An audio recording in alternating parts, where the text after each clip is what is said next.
is Wyatt, who is actually borrowing another of Nick's decks for tonight. He's playing a deck that they have dubbed Paradox Portal, which is an artifact combo deck. Kevin knows a lot more about it than I do, so I'll let him kind of explain it. It is based off of a deck that Seth, probably better known as Saffron Olive, has played on MTG Goldfish. But Nick, as he typically does, tweaks and changes things. But it is actually one of the few decks. Nick almost always plays different things. And Paradox Portal is a deck that he has actually played at FNM probably 4 or 5 times now.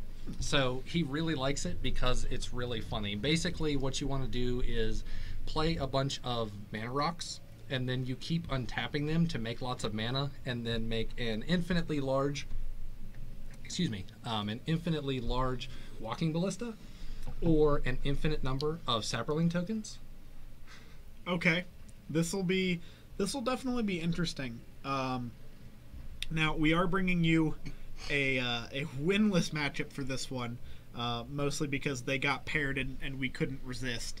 But for round 5, we will get table number 1, so we'll get to see. I believe there's a good chance we'll get to see Levi or Bobby again. Yes, because I believe they're both currently undefeated. So, and I don't think they're playing each other. I think they're playing the other 2 matches. Not sure. We'll see how it goes. But we will definitely get the for all the marbles matchup for the next round. So I think they're good to go. So we'll go ahead and get them going, and off to the races we go.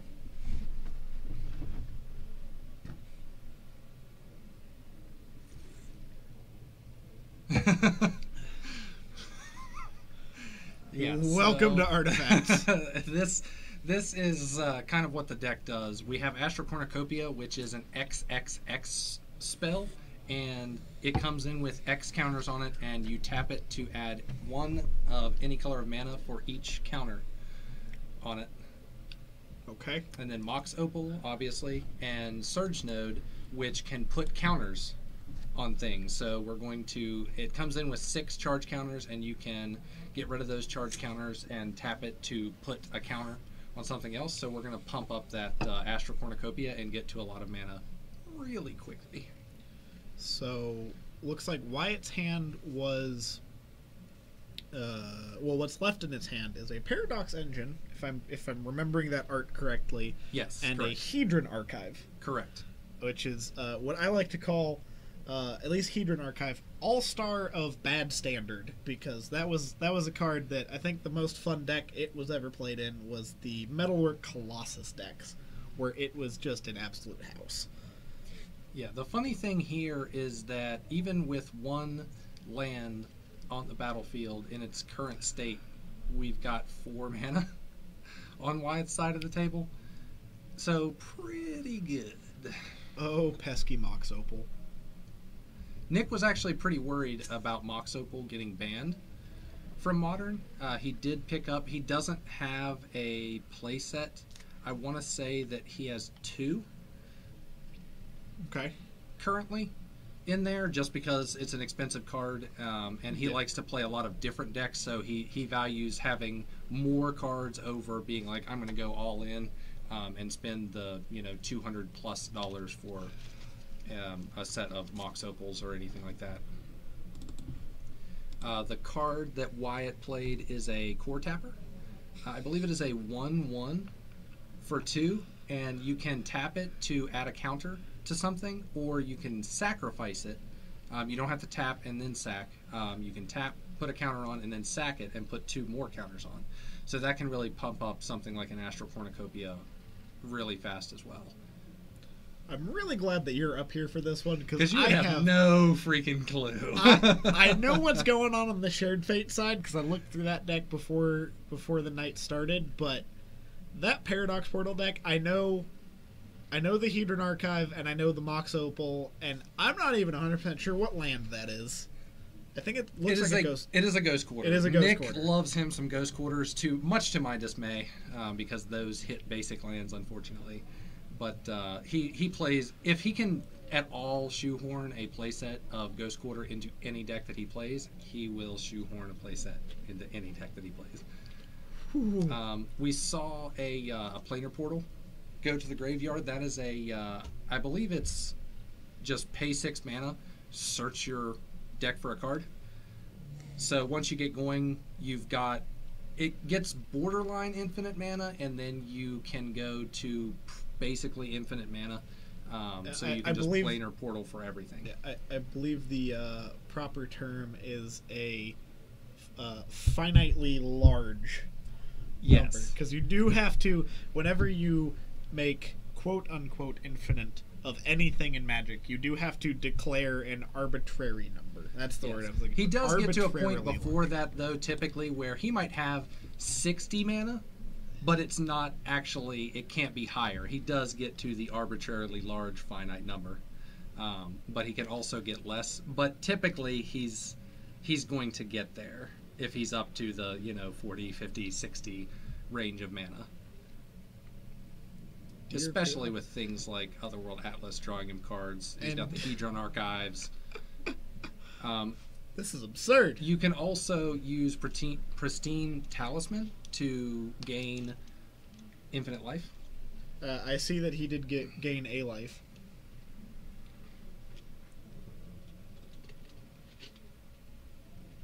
We've basically got one deck that does nothing and one deck that does all the things. I would call that all the things. All the things to itself, and then in one swoop kills your opponent. Now, here's the real question. If Shared Fate goes off, can either of them win? Because it would appear Wyatt has already gone through a lot of the setup cards. So I don't know how well Shared Fate would allow Nick to start up comboing himself. It depends on what Wyatt would have, because you have to have a way, like Planar Portal searches. So whenever Shared Fate is out, it doesn't affect searching, just drawing. So that's why often when I play Tooth and Nail against Shared Fate, I can win, because I can eventually just build up to Tooth and Nail, cast it, and search my own deck. You just have to make sure you have the Tooth and Nail from the get-go. Correct. So Planar Portal, if he has Planar Portal, he can search his deck for anything he needs. So that, I would say that's one thing I noticed from the Shared Fate deck. Cause I did play around against it before F&M started, and Ancient Stirrings is a card that makes that deck cry. Yes. Mana leak. Wyatt has to have enough mana for this. Right? Right? He has enough mana for this.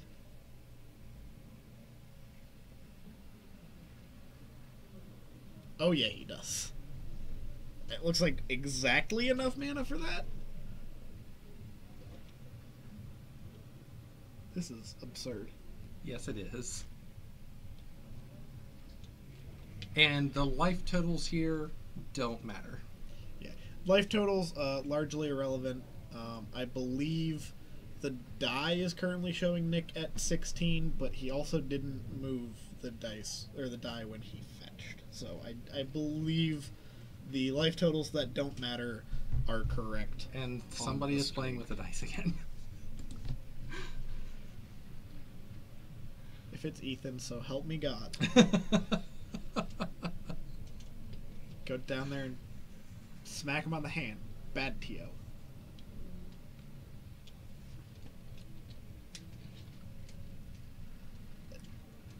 All I know is I wish Fracturing Gust was in this. Fracturing Gust seems so good right now. It's not going to be a card that will be played, but I wish. I have Creeping Corrosion in my sideboard, and specifically for Paradox Portal? Many times I have played against Nick, and I'll have the Creeping Corrosion in hand, and I'm like, he's only got 3 artifacts on the battlefield. He doesn't have that much mana, but it's like, he's got like 5 mana, so I probably should go ahead and do it. And I'll Creeping Corrosion, and he's like, dang, I was going to kill you next turn. So yeah, Now, it's very backbreaking. I would be interested to see how this Paradox Portal deck does against, I guess what you could call a meta deck. If you put it up against like Grixis Death Shadow or like the Red Green Eldrazi deck that I've been favoring. Yeah, Fracturing Gust, for if you're playing green plus ramp, it's just great. The only thing that I would say does Fracturing Gust hits everything, right? That is why there's two reasons why I play Creeping Corrosion over Fracturing Gust. Fracturing Gust does hit enchantments, and I don't want to kill enchantments as well. It also costs 5 instead of 4, which is relevant because with a turn 1 Arbor Elf into turn 2 Forest Utopia Sprawl, I can cast 4 mana on turn 2 easily. It's really hard to get to 5 on turn 2. I mean, and that makes sense. Fracturing Gust hitting everything makes it, I would say, for the decks that really would want to play it, kind of awkward. Because I think the only decks that I've seen that actually play Fracturing Gust are like Abzan lists. That's about it. Yeah. Yeah, I think if the only thing you're on your own side that you're worried about hitting is Blood Moon, I think Fracturing Gust would be great. Yeah.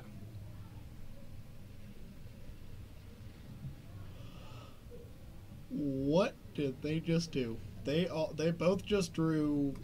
He must have played. That's an Everflowing Chalice for. Okay, Otherworldly Atlas has 7 counters on it currently, so they just drew 7 off of Otherworldly Atlas. And they're doing it again. Goodness gracious sakes alive.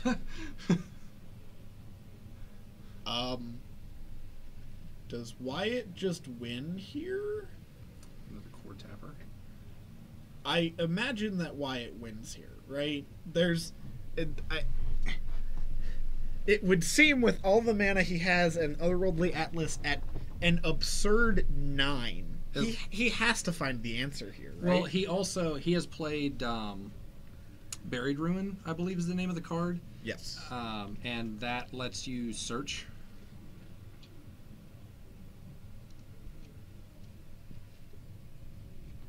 Is he just gonna deck Nick with? Is he just gonna deck Nick with Otherworld Atlas? Is that's what's gonna happen? Is he gonna? Oh, he just decked him. He won it by decking Nick. Oh, lordy! I'm still not 100% sure what was going on there, but that is hilarious. Yes, Buried Ruin is to hand, but whenever you have an arbitrarily large amount of mana, you just cast it.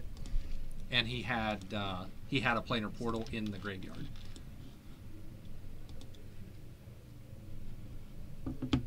Well, that was welcome to the jank. I do believe this is where a lot of people feel most at home. I mean, that's why we have 2 guys who are 0-3 on stream in round 4. Yeah, I mean, we had to get at least one jank round. If they didn't love the jank, they shouldn't have asked Dennis and I to be on stream tonight. With the 2 of us up here, we had to get at least. There was bound to be at least either one jank matchup or one matchup of probably miserable for the people playing, but hilarious for us to watch. Yes. I was really kind of hoping that we would end up with a Lantern Mirror tonight, but I believe Kazu's the only Lantern player here tonight. The other guy that was playing Lantern a couple weeks ago was on Storm today. Most jank deck that I currently own, probably my standard deck. Blue-green Slitherblades. Curious Obsession, if you've never heard of the card. Curious Obsession is a 1 blue aura that gives the creature, equipped creature +1/+1, and whenever they deal combat damage to a player, you may draw a card. And play that on Slitherblades, Mistcloaked Heralds, and then Siren Storm Tamer, which is just a 1-mana 1/1 flyer that you can sack to counter spells. Yeah, anybody that's ever drafted Ixalan knows Siren Storm Tamer and Mistcloak Herald, and anyone that's ever drafted Amonkhet knows the power of the Slitherblade. And I basically took the concept of an Amonkhet draft. I guess you could call it Assemble an Infiltrator. I preferred to just call it really bad Boggles. It does sound like bad it's Boggles. like really bad standard Boggles. The standard format right now, there are some people that are playing a bad Boggles deck that runs Adanto Vanguard, which is a 2-mana 1/1 that when it attacks it gets +2/+0, and you can pay 4 life to give it indestructible. So you basically build your own Boggle out of that.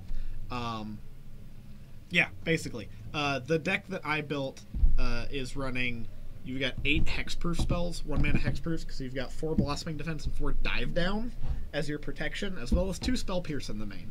And it is hilarious and tilting when it works.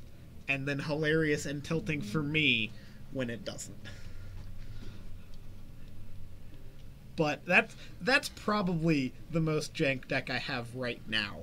Most jank deck I've ever played... last year I played Naya Landfall in Modern, which is that's pretty jank. I think that's kind of a funny statement, Boggles, but without high damage or good protection. So yeah, it's like Boggles, but it's not Boggles. Yeah, I like to call it build your own Boggle, or it honestly plays more like Infect, where you're just kind of piling on to you basically just pile onto one creature and then just protect it a bunch. It is very fun to play Slitherblade turn 1 off of an island or a Botanical Sanctum and say go. That is the most fun thing that I've done.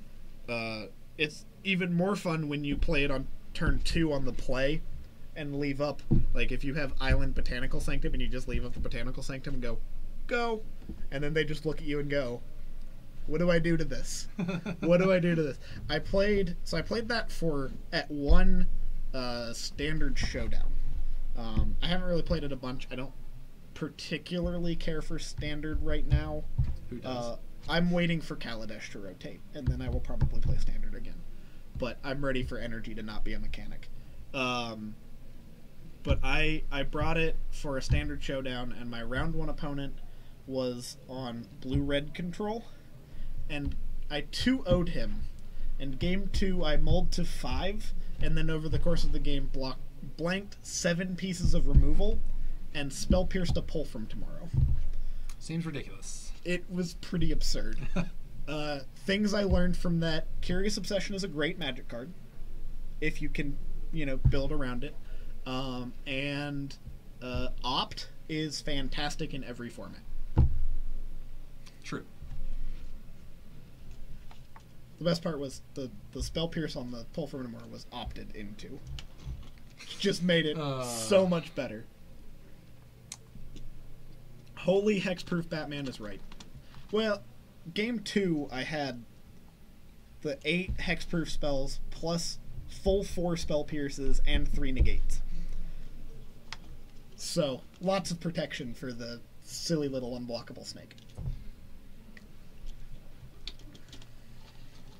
Alright, so we led on, I believe that was Inquisition? Yes, correct. Okay. Back to focusing on the jank at hand. Yeah, it took a while to sideboard there. They're probably just having fun with it. Oh, I'm sure they are. Especially considering that this is... They are both playing decks of Nyx. So, the portal card mentioned in Wyatt's deck name is... What portal was it? Planar Portal? Planar Portal. Yes. So, Paradox Engine and Planar Portal Yes. are the 2 namesake cards.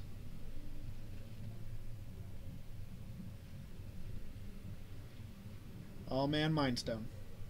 I do love me some Mind Stones.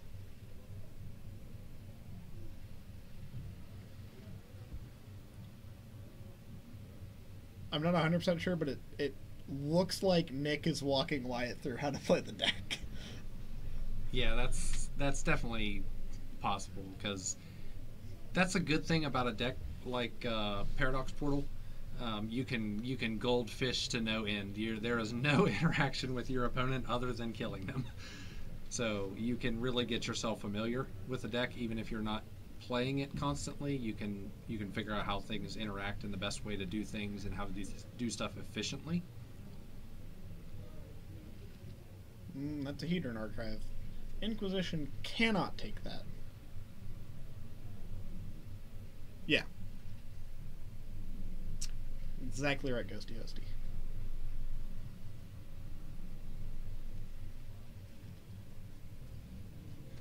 Oh, that poor Mind Stone. It was so young. And now it's dead. It didn't even have a chance to live. Yep. Yeah, Shared Fate doesn't want you to draw cards. Yeah, it's yet another artifact deck that could be blinged out with masterpieces. I'd say that the only reason that the chance of that is greater than 0 is because there is some possibility, no matter how small, that some person will give Nick a bunch of playsets of masterpiece cards, because he is not going to buy them ever. Well, how many of the cards in that deck are actually masterpieces? So far, the only masterpiece that I've seen was Opal. Yes, Mox Opal.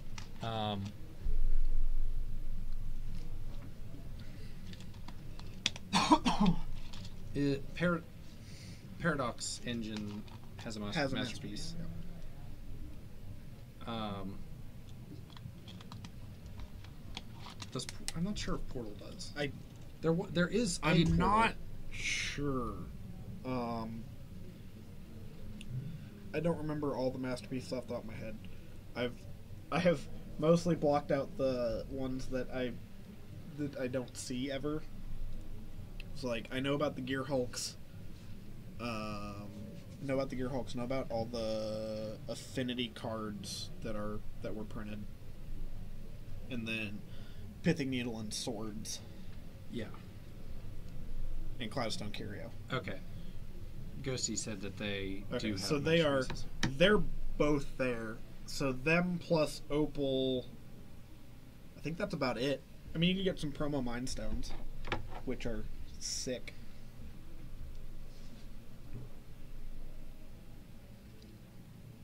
I only say that because I have 2 of them, and they're sick. I imagine they are. That's what happens when you build Eldrazi Tron at Eternal Weekend, and no one was prepared to have anybody ask for Mind Stones. The only ones they had were the promos. Eh.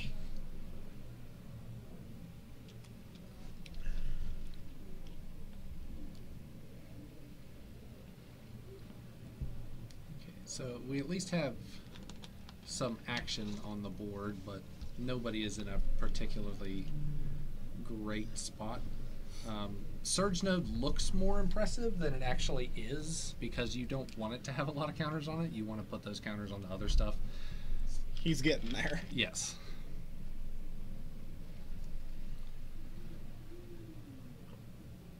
Okay, so now I think Wyatt is down to no cards in hand. And nothing to tutor with. And nothing to draw with? Yeah. All he has is mana. He has mana and mana producers, but nothing to do with the mana. He has many manas, though. We're gonna have to.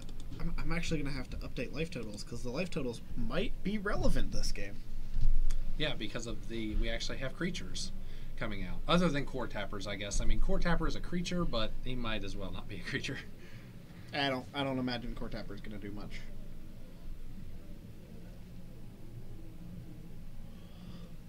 So he could pay for that mana leak. Does he pay for the mana leak? Oh yeah, he does. Yeah. I'm going to assume that mana leak is just for that extra creature off of the Young Pyromancer. Likely.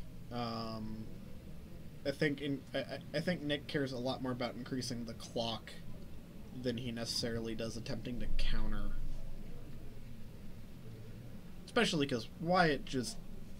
He might not have quite as much mana as he would like, but he does still have a lot of mana. Yes. See, we've got Ghost Quarter versus Ghost Quarter.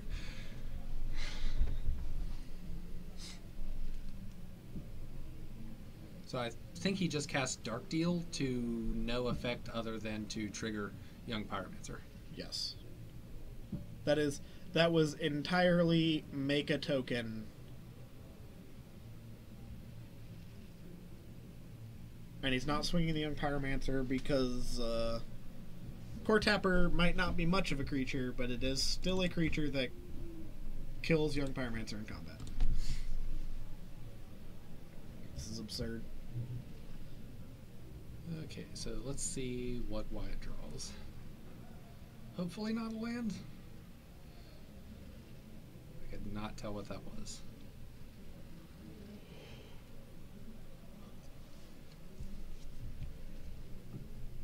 Oh, looks like we're gonna see whatever it is. Okay. And another Astral Cornucopia. So we've got all the mana. He has more mana than you could ever dream of.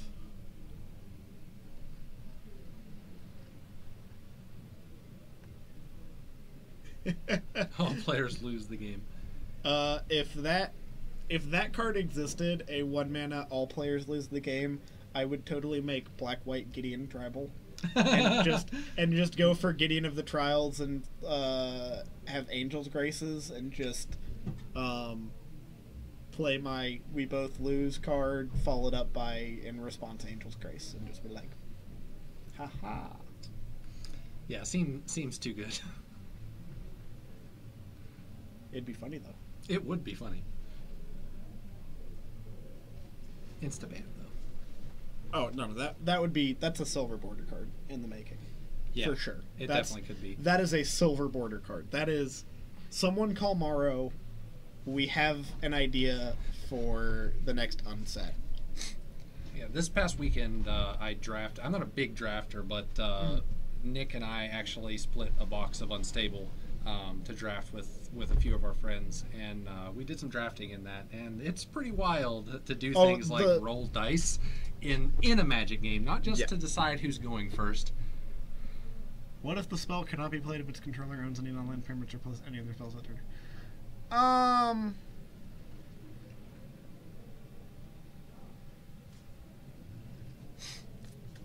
That definitely sounds like an uncard thing. Yeah.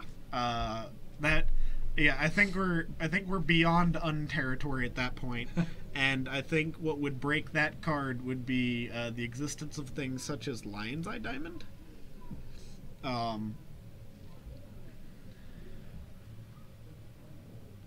Then it just becomes a very unfun design. That is correct. I also want to give a quick shout out to my wife, who told me that she is currently watching just to listen to me. So, hi, Kimmy. That's so sweet. I try. That's absolutely adorable. It's the little things. And just so we're all aware, I will give you crap about that later. That's fine.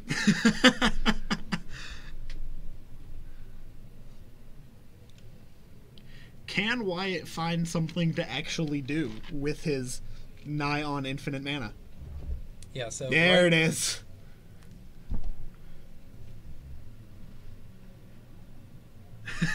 Again, I appreciate that you think that I have You've a wife. got a wife. I mean wife.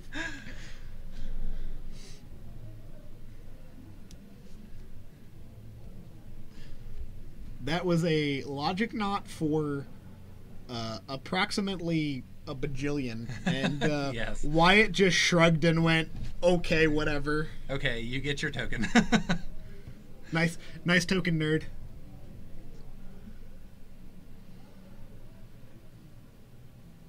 Okay, so need to be paying attention. Life totals actually matter. Kind of a lot at the moment. I don't know about you, but I appreciate that we've had someone stick with us through this whole stream. I definitely think MVP of this stream currently would be going to Ghosty Hosty, because just it's like having a third person up in the booth. Yes. And we greatly appreciate that. Especially when we're watching a match like this where nothing is going on. nothing and yet a lot of nothing. Sometimes you end up in these spots though with decks like this. Like this is the price you pay when you go jank. I want to say that probably 3 weeks or so ago, I was playing on the stream and I cast a lot of cards, but it didn't really, the board state didn't look like it changed a ton, and Wyatt and Austin were commenting on it, and Wyatt's like, it seems like he did a lot because he cast so many things, but he's like, the board state didn't really change, and Austin's like, but he went from 5 mana to 13, so that's something. That's actually a significant amount with the Tooth and Nail. Yes, but thank you, Paul. Whenever you look at it, I don't get Nick decks, so I zone, even when I play him. That's probably fair.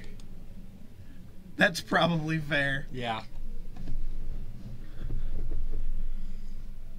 Yeah, most people, I mean, I think it's fair to say, I mean no offense with this, but Kazu is one of the big players at the FNM. Like, he's won states many times. He's done very well at he won an opens and SCG things. Open. Like, he's an excellent player. He read Shared Fate like 6 times whenever he played Nick on that deck, trying to figure out a way to beat it, and you just can't. It's the way you beat it is you play Bloodbraid Elf and Ancient Stirrings in the same deck. Yes. I can confirm, and I do believe Nick's round 3 opponent can confirm, because he was borrowing my red-green Eldrazi deck. Bloodbraid Elf, very good against the deck that makes you not want to draw cards, or not able to draw cards. Yes. But if you've got Shared Fate out, and your opponent doesn't have any relevant cards in hand, you know, they're not drawing anything from Shared Fate. Yeah. To get them out of the jam that they're in. There is nothing that they can draw. Yeah, you have to either already have built a board substantial enough to let you win, or you have to have some kind of tutor or something already in hand by the time Shared Fate comes down. Because you can't even, it's not even like, well, we'll see who draws off an empty deck first. You don't draw. You exile. Yeah. So nobody is going to lose to mill. It literally becomes an unwinnable stalemate at that point. Yeah, we haven't even seen... I'm really sad by this showing tonight of Shared Fate. Did he cast Shared Fate against Sean? No, I don't think he did. I think we saw it in his hand game 1, but he died? I don't think that he was ever able to actually cast it. And the young pyromancers are in the sideboard. If we didn't say that earlier. The Peasies are in the sideboard, as are, or at least were, Delvers. So he can kind of turn... it's just a Grixis deck. I mean... We'll just do that. That makes more sense. Okay, he did bring in the Delvers as well. He brought in the Delvers. Those are also a sideboard card. He's got 4 young pyromancers and 4 Delvers in the sideboard. He's trying to get that clock going. I think he realizes that the way he wins this game is by killing Wyatt. All right, and we've got a flip on the Delver. On a, looks like a mana leak.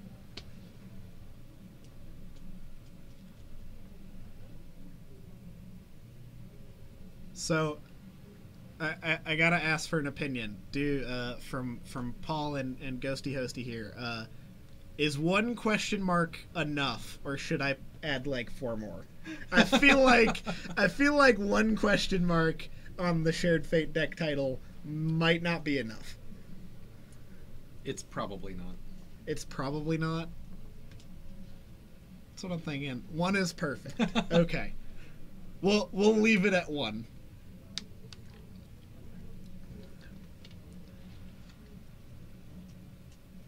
Okay, so we do have a clock with the Delver now, but at this point it's a Second Delver. turn clock. I believe he just played Dark Deal. I think that was a Raven's Crime. Okay. Because it was 1 mana. Oh, you're right. Yeah. I forgot about Raven's Crime being in there. Kind of a weird inclusion, but I dig it. I think it was supposed to be another. I think that was what it was standing in for Dark Deal.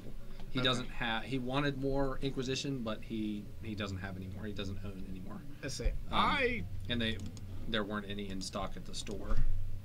Personally, I really dig the Raven's Crime. Gives you something to do with any lands that you draw. Very true. Adding extra punctuation should be reserved for lowly comic books and teenagers. I'll give you that one.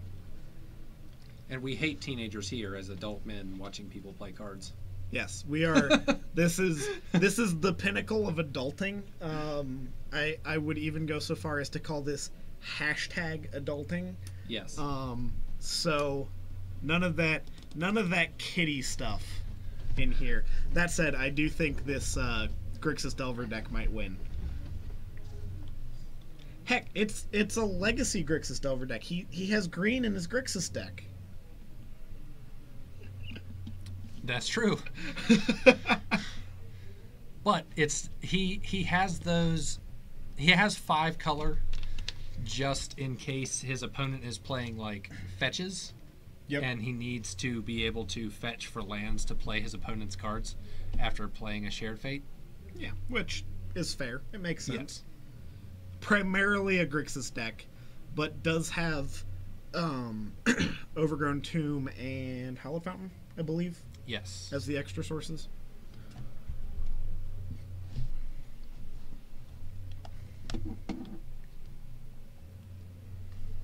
Now the real question is, can Wyatt actually produce a thing before he dies to Delvers?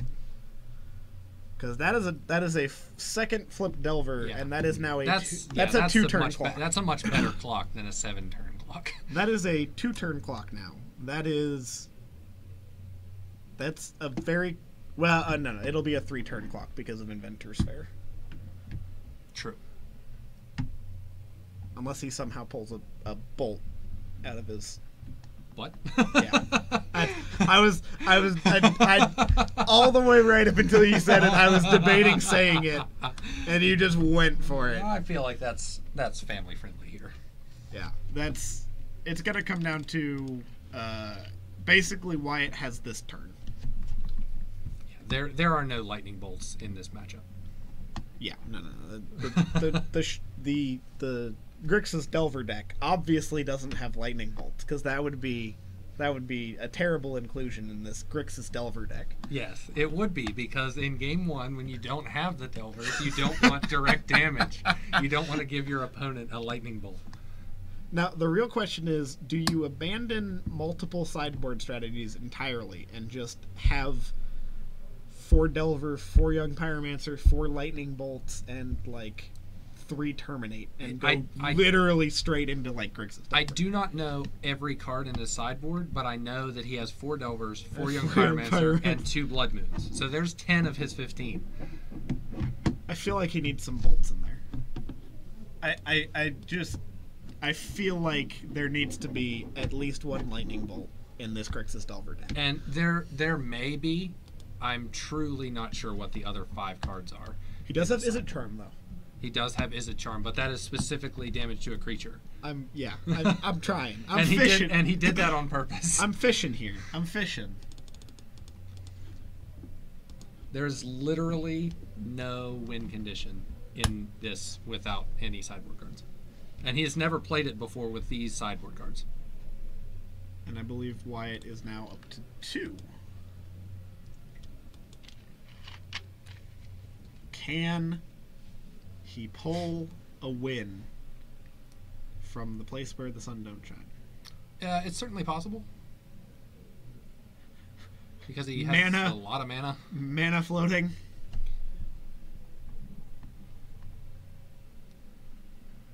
Okay, now we cast a second Opal. Paradox Engine untaps everything. In response to Legend Rule, taps 1, generating extra mana. Wyatt is a veteran of the Crack Clan Ironworks combo deck, yes. So he knows him some artifact combo shenanigans. He's pretty good at shenanigans in general. He's normally going to be a guy that is playing these funny, ridiculous decks. I would also say Wyatt is definitely one of the guys that can kind of just play whatever. Yes. He plays a wide range of decks, seemingly at random. Yes. So he's got floating mana. He's got the planar portal. I'm going to say that Wyatt probably has this. Does he have enough floating mana? Although... to deal 15 to Nick.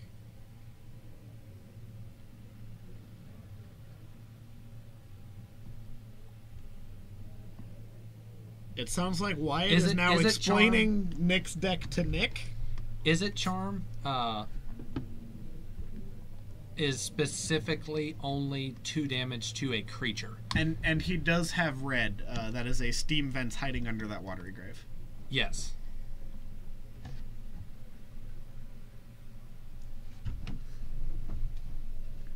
Let's see. Planar Portal. So we start searching for stuff. He grabs. Probably Walking Ballista. Does he have enough mana to Walking Ballista for 15? He's probably going to have to grab something to play and then untap, make some more mana, and keep going off that way. Well, he could, if he has enough mana, he could get the Walking Ballista, play the Walking Ballista for all the mana that he has, which will untap everything, which will allow him to make more mana to just pump it. He might be able to get there that way. Okay, he just got another Everflowing Chalice. Yeah, that's what I expected him to go for, is the basically the 0 drop, and then he's going to just untap everything, make some more mana. Oh, you know, he's gonna multi-kick the crap out of that. That is going to be the greatest multi-kicked Everflowing Chalice in the history of Modern. Yes.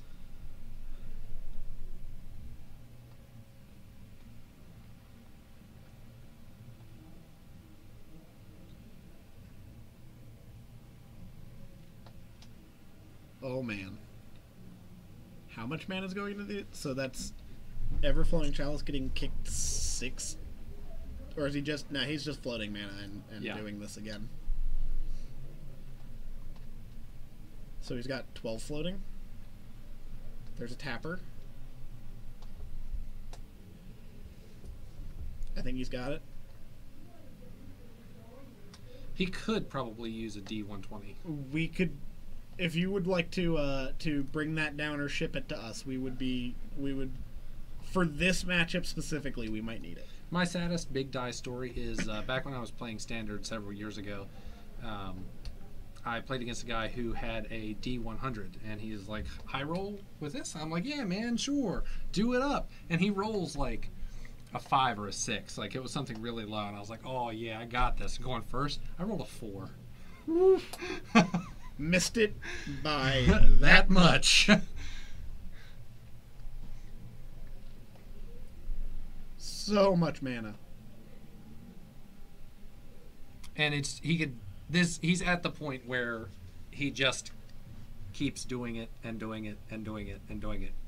Because everything he casts is going to net him mana off of this planar portal. And there's an Atlas. So now he's going to play an Atlas, draw a bunch of cards, and make a bunch of mana. Yep. He only needs to get up to 30 mana. Yes. Well, 30 after tutoring for Walking Ballista. Yes. So he needs, what, 36? 35? And at that point, that's no problem. Yeah, I think he's basically there. The problem with this is it Charm can We counter? may never know if Nick actually has any shared fate in the 75. Okay, There are a few times where you can see it on camera that he's drawn them. Grixis Delver? Question mark. We're just gonna do that. That seems more accurate based on what we've seen. We would be very confused, I think, if I wasn't here knowing kind of what Nick is doing. I think that would be a genuine question mark. What we're seeing from Nick, I also saw what Nick was up to, so I know what's going on with Nick's deck that Nick is playing. I know what's going on. Nick's deck that Wyatt is playing, at this point, I haven't the foggiest. It's just I just know it's making a bunch of mana, untapping a bunch of dudes, and just going bonkers. I'm trying to think what other... There are multiple win conditions in the Paradox Portal deck, but I cannot remember at this point what all he's got in there, because I know he did have Sprout Swarm. We've seen Ballista. I've seen Ballista while Wyatt's been going through the deck. Yes. So there is Walking Ballista. The question is, how many more things does he have to get before Walking Ballista is lethal? Because I assume he is going to keep going until he can make one big Ballista and just blow it up. Yes, but that Ballista can get countered. Correct? With Izzet Charm? The Ballista can be countered with Izzet Charm, but I believe Izzet Charm is a counter unless you pay. It may. You might be right about that. I believe it's a 2. I think believe it it's is. a counter unless you pay 2. I think you're correct. Why play Platinum Empyrean when you could just make nigh on infinite mana? He actually did consider playing a Metalwork Colossus. Metalwork Colossus just never did it because it's kind of a funny card. He needs Metalwork. What he needs to do is he needs Metalwork Colossus. He needs Fling and some way to get a Gold Knight Castigator. I'm trying to get him to build a Malignus deck for Modern. That's something that I would like to see. I think it will be bad, but I think that even if he kills one person by Fling Malignus, yeah, but it's worth it. But if we're being honest, if there's a deck idea that we have that is probably going to be somewhere between medium and bad, who better to get the jank expertise than Nick? Yes, correct. He is the jank master. I mean, at the times that we have brew competitions here, that idea was Nick's, and he won the first one by, I think that night he was playing mono red elementals tribal. I remember that deck. I have played against him with that deck before. I remember because there was one night that I came for Brew Night, but no one told me it was Brew Night. Yeah. And I showed up and played Grixis Death Shadow. Mean. At Brew Night. And I felt horrible. Absolutely horrible. Yeah, Gold Knight Castigator. It's a card that I'm surprised anyone would know. You know what Gold Knight Castigator does? I do not. Basically doubles damage. Ah. Yeah. How long has Wyatt's turn gone on now? I would say nigh on 20 years. Yes. I think, if I remember correctly, I believe we're like 11 or 12 minutes into Wyatt's turn. I think they were somewhere near the 15-minute mark whenever Wyatt started this last-ditch effort. Yeah. Because I foolishly thought for half a second that we were possibly going to have enough time to maybe drag a game 3 onto camera from another match. Because I thought the Grixis Delver question mark deck was gonna just close it out, and then Wyatt has since gone absolutely bananas, and they are actually almost out of time. Yep.